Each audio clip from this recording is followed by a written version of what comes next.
Good morning, ladies and gentlemen. How y'all doing this morning? I am Mike D, aka DDE80. No more too many catchphrases, just those two. God bless y'all and thank y'all for coming in and listening to me this morning. First of all, I want to say shout out to the Point Place players in this piece as I continue on trying to make this podcast better, trying to be better at this sports broadcasting from the pod. Ladies and gentlemen, today is September the 7th, 2023. This day here is kind of a rough day for me, ladies and gentlemen, because it was 6 years ago on this day that my mom passed. Mama Cookie passed. And sometimes on this day, I do be to myself, I do just cry a lot because I miss my moms. But I want you to know that I love my mom. I will always cherish the times I had with her. And God rest her soul. I love you, Mama Cookie. Rest in heaven. And I know you up there rejoicing with the man. God bless you, Mom. I love you and I miss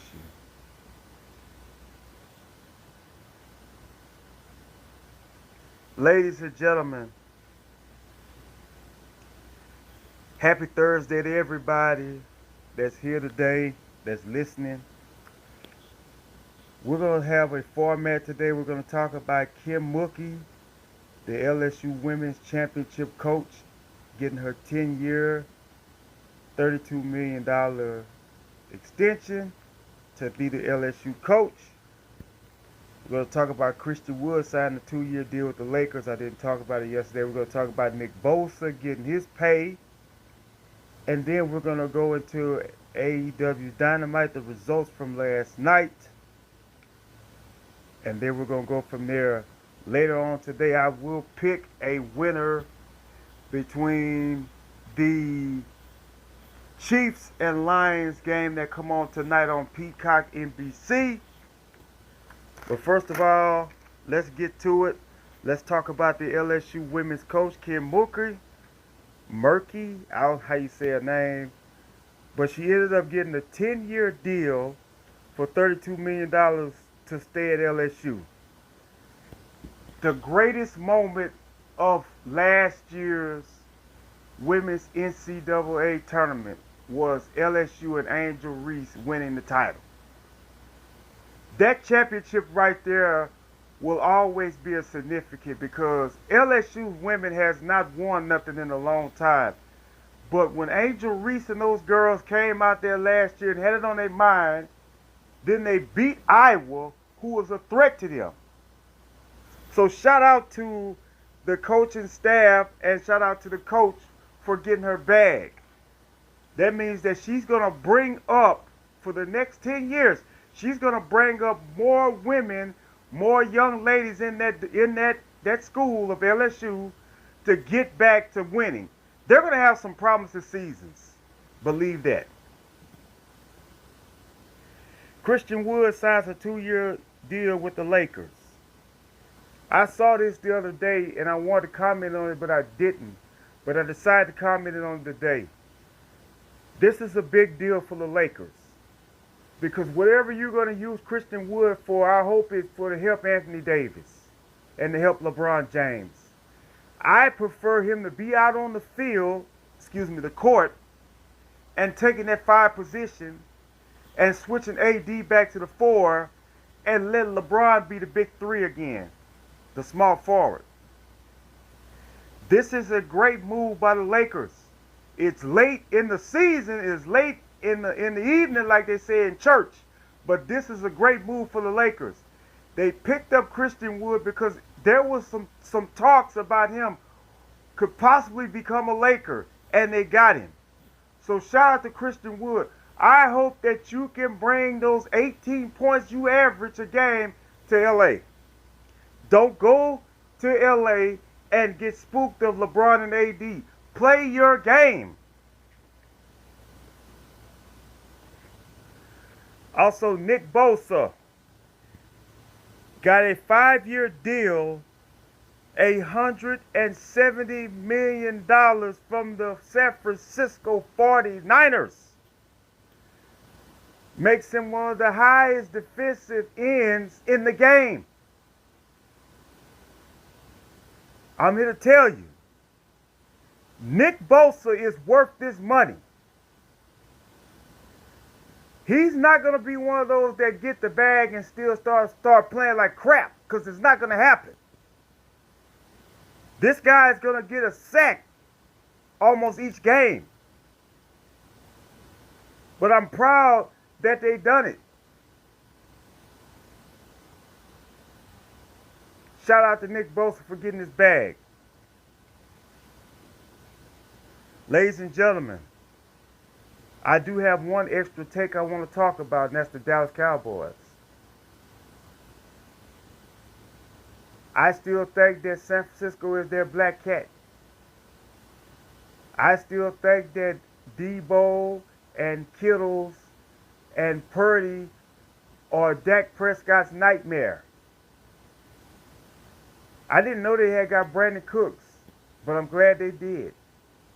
They got some guys out there with Gallup and CeeDee Lamb and Pollard and Dak Prescott. They have no excuse not to be successful this year. And I'm just saying that because I do believe that they have a chance to go higher in this situation. But the pressure's on Dak Prescott. Can he deliver and win the big one? Like I said, the Dallas Cowboys have not won a championship in almost 30 years. Get the job done, Dallas.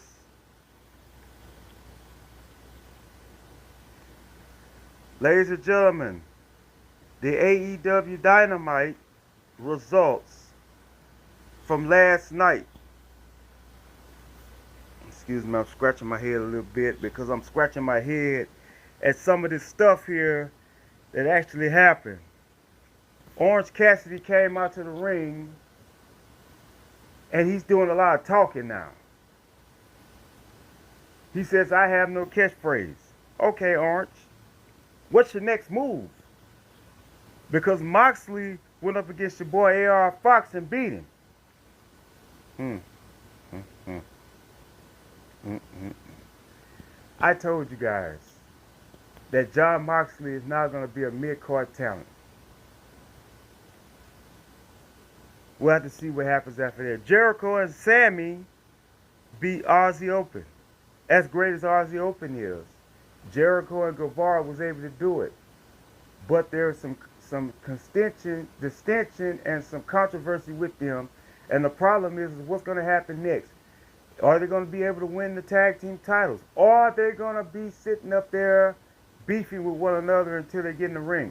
All that's going to happen is this here, ladies and gentlemen. You might not believe this. You can believe me if you want to or not.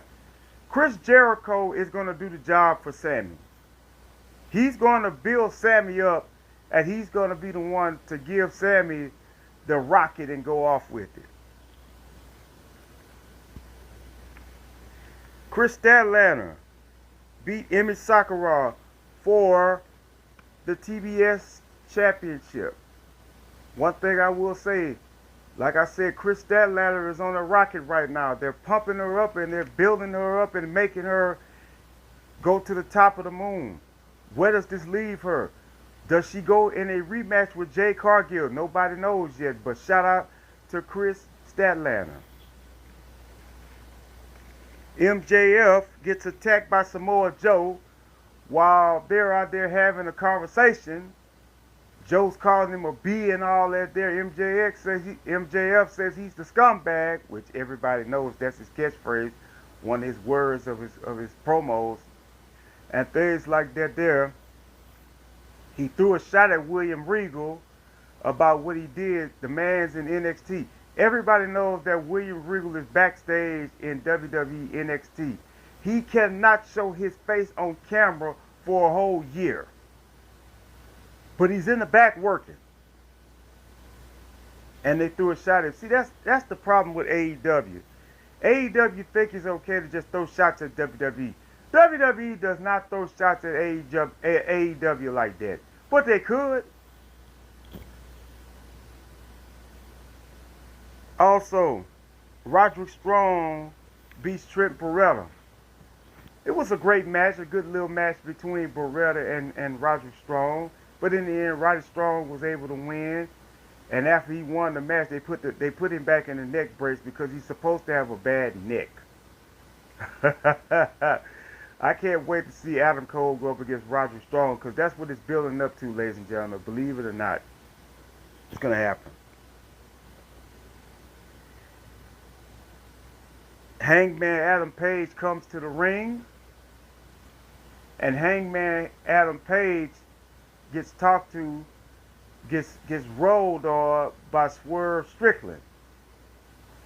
And for Swerve Strickland to say what he said about his family and his kids and his wife, he comes back to the ring talking about he doesn't want to hear it. Then next day you know, Big Brian Cage comes out there and attacks him. Yeah, he attacked him. He did a lot to him. He attacked him. And so when he attacked him, he powerbombed him and everything like that there. And next thing you know, Adam Page is down for the count. But next week, they're supposed to have a match between Adam Page and Brian Cage. And I guess after he gets through with that, he's going to go up against, Swerve Strickland. Toni Storm acting like she got memory lapse and amnesia and threw a shoe at Renee Paquette. Man, I tell you, man, AEW got some characters, bro. In the main event, Darby Allin defeat Nick Wright. It was a match for the Eliminator, and Christian and Luchasaurus was at the commentating table, and Christian, congratulated Darby Allin after he won the match. Yeah. Ladies and gentlemen, like I said before, I am tired of seeing Christian Cage wanting to fight Darby Allin. It just doesn't make any sense. And the storyline that they have is not popping in my ears, man,